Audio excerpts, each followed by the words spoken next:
जरा सोचिए, एक ऐसी शक्ति जो मानो समय को ही रोक दे, जो बोलती हुई जुबान पर ताला लगा दे और हर तरह की गति को ठहराव में बदल दे।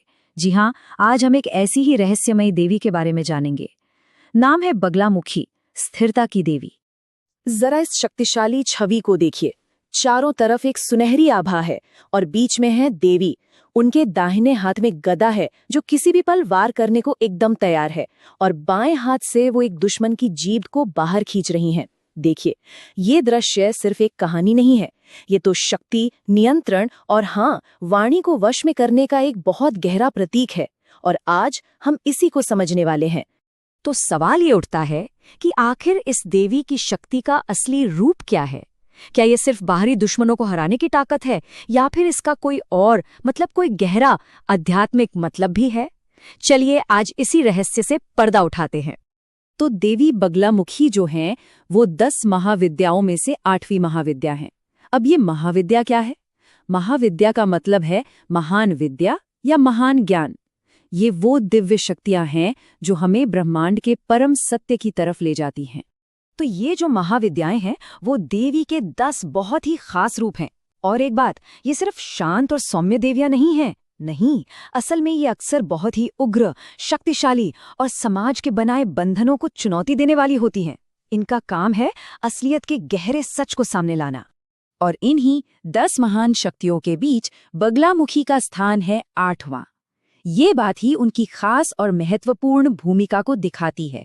वो एक बिल्कुल ही अनोखी शक्ति का प्रतीक है, ठहराव और नियंत्रण की शक्ति।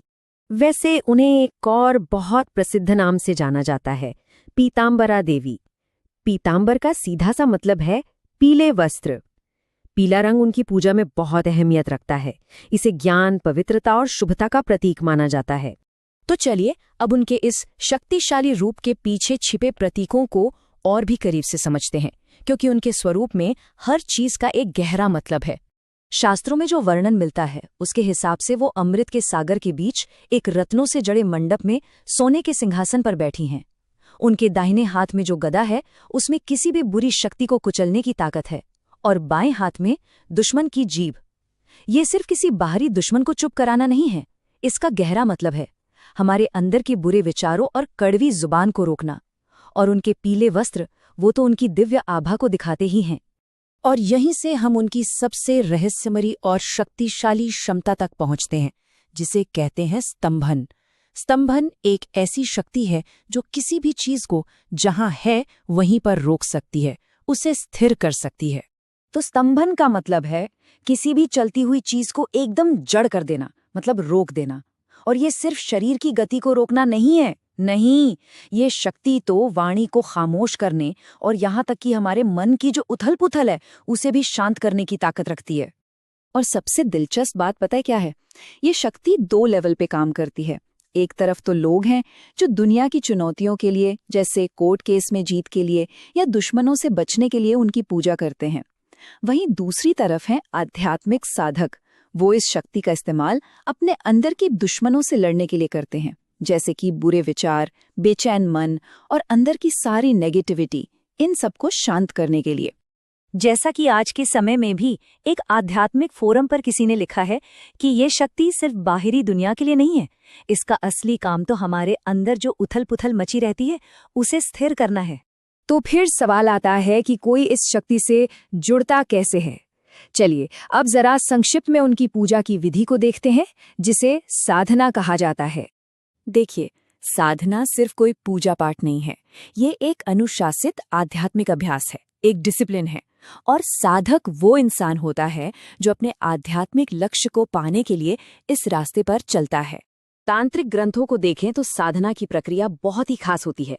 शुरुआत होती है तन और मन की शुद्धि से। फिर जैसा हमने कहा, पीले रंग का बहुत महत्व है। साधक पीले कपड़े पहनता है, पीले आसन पर बैठता है।